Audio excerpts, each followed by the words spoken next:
Be consistent. Be consistent. You know, it's one of those phrases that I like to use from time to time, especially when I talk to believers. Be consistent. So often we'll say that we believe in Jesus Christ, but it doesn't bear witness in our lives. It doesn't show up in the way we live our lives. When I'd first become pastor in my previous parish, it was kind of interesting because, you know, over the summer you learn by the school of hard knocks sometimes what things happen in the parish.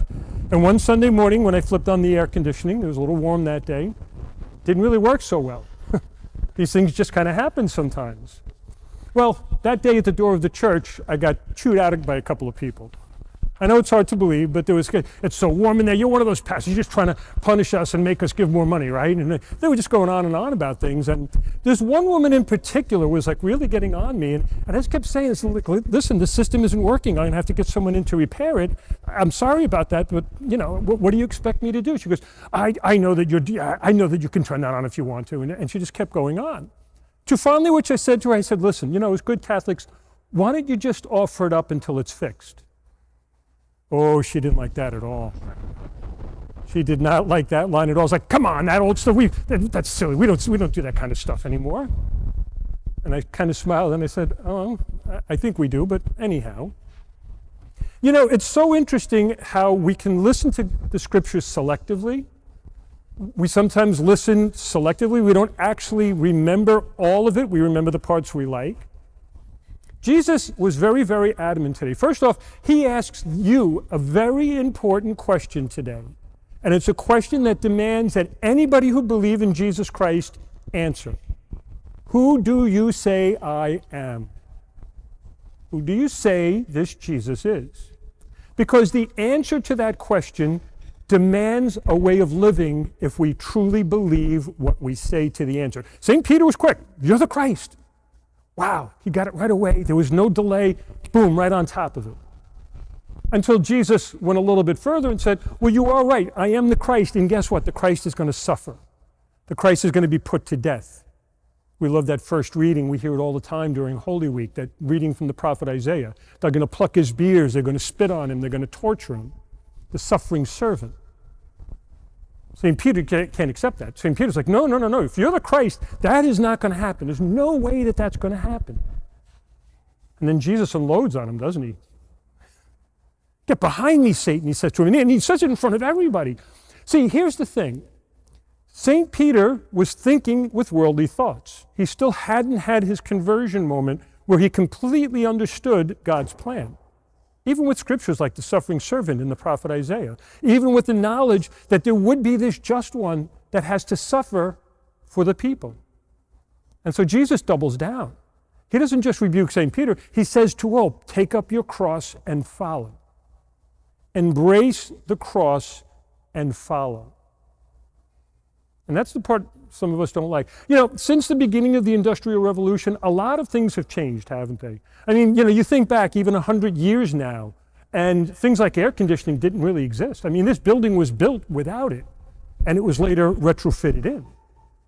We didn't have stuff like that. And we have made life better, and it's all happened pretty quickly, but I think it's also changed some of our mentality.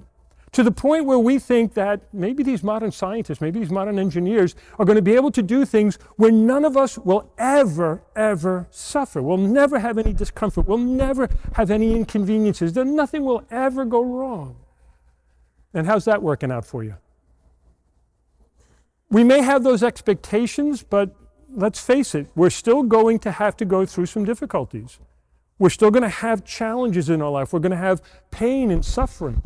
I mean, as I get older, pain and suffering seems to follow me wherever I go nowadays. But, you know, these things do still happen. As a consequence of original sin, in this life, we will have things with which we struggle. Hurts that will hurt us.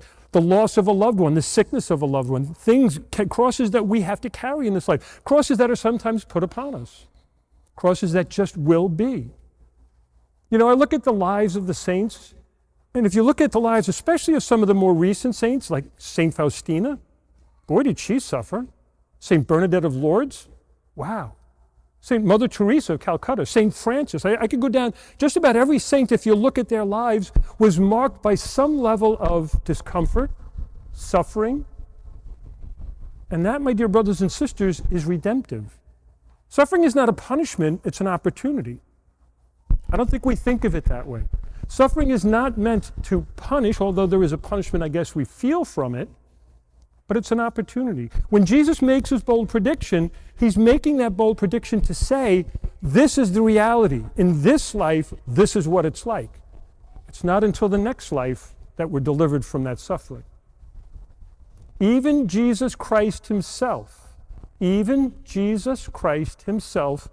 the story of Good Friday, suffered horrifically at the hands of human beings. My dear brothers and sisters, we are not trying to shed the crosses of this life. We are taking the opportunity. Whenever we offer up those sufferings, I was so amazed that I was reading the document by Pope Benedict XVI, Spe Salve, an encyclical letter, one of the highest forms of teaching in the church, and in it is a whole paragraph on offering it up. And he talks about attaching some of our sufferings to the compassion of Jesus Christ, attaching our sufferings to his. That becomes redemptive. It changes things. I mean, just by offering things up sometimes, we get souls out of purgatory. By offering things up sometimes, offering up our little inconveniences, our struggles, our pains, or whatever comes, we can convert a sinner. By offering them up, even Our Lady said, we can avert wars. Whatever happened to that in our church, I'm not sure, but we need to be consistent. Who do you say this Jesus is? And you're sitting here right now, so I'm guessing you're with St. Peter. He's the Christ. But remember, St. Peter got a good smacking down there. It can't just be, that's why I love this letter of James so much. St. James is right on target here. St. James saying, show me your faith without works and I'll show you a faith that's groundless. He's pushing the envelope. Now, I know Protestants really want to just skip over this part of James's letter. They don't want to hear about it because they want faith alone. And there's St. James saying it's not. But think about it. To be consistent means if I say I believe that Jesus is the Christ, I've got to put my money where my mouth is. St. James gives some powerful examples. Last week, if you recall, a rich person walks in and you treat them with all this grace and all this fanciness and, oh, it's so wonderful to have you here. And then that poor person walks in and you say, you can sit in the back over there away from everybody. A little bit inconsistent there. We should be consistent. Same thing this week. Don't tell me you believe and then let the hungry go hungry. Don't tell me that you believe and then let the naked stay without clothing and comfort. Don't tell me you believe and then you live your life as if Jesus didn't really die for our sins and rise again. St. James is very, very succinct. And I like it because he's not mixing words. He's not putting any conditional statements in there. He's not putting any softness in there. He's coming right out and say it. And I think sometimes we need to hear it. Yes, it's going to be difficult at times. Yes, there are going to be trials. Some things are imposed upon us. Some things we willingly accept, like fasting or mortifications. But in any case in this life, we will have those moments of struggle, those moments of discomfort, those moments of difficulty, those challenges that press us in our own desire for comfort. And not that comfort is always a terrible thing, but there will be times when it will be taken away from us. What do we do then?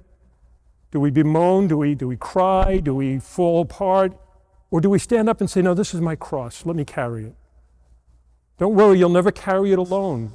That's why we have a community. Don't worry, Jesus Christ walks the journey with us. He graces us and helps us so that we can carry these crosses. And I know that the crosses are many. I've heard so many life stories where there are difficulties and trials. Offer it up. See it as an opportunity rather than as a burden. See it as a moment of liberation rather than a moment of enslavement. One of the things that I like to do, I like to carry around with me a cross, or sometimes they say put a cross somewhere prominently in your home. And that time when you go and you stub your toe, go over and pick up the cross and kiss it. That time when something happens, you get that phone call that made you really uncomfortable, go pick up that cross and kiss it. And thank Jesus that you got that moment to share in his passion. Thank Jesus that you can offer this up for a soul in purgatory. Thank Jesus that there's a sinner out there that may be converted because this little thing happened to me. This little discomfort suddenly came upon me, or this big struggle was set upon me. None of us are exempt. None of us get to run away from it. And so rather than trying to spend all of our lives figuring out how to get rid of it, Let's accept some of it. We can get rid of some of it, and we have. We've certainly made life far much better today than it was 100 years ago, 150 years ago. I mean, when you think about it, central heating, central air conditioning, our homes are very comfortable. We now can cook food in our kitchens without having to go out and get the wood to start up the stove. I mean, I can go down through a whole list of conveniences that we just take for granted. Even the invention of refrigeration. It's a big deal. These are things that have made our lives easier and simpler and better, but still have not eliminated some of the struggles and the other things that come along. So my dear brothers and sisters, be consistent. Who do you say Jesus is? And if you truly believe in him as the Christ, let it be born in how you live your life. From the way you treat the rich person and the poor person, to the way that you offer it up when suffering comes upon you. Be consistent. That's all we're asked. Be consistent. And so throughout this coming week, try to be a little more consistent. Try to see the crosses not as a burden, but as an opportunity. Try to see the little things that happen not as some sort of a punishment, but as an opportunity to grow ever closer to God in holiness. Through these little sufferings, through these little trials, through these crosses that we carry, we become truly holy. And one day, God willing, at the end of our journey with the cross, like Jesus Christ, we will rise up and enter the kingdom with him. Between now and then, my dear brothers and sisters, be consistent. God bless you.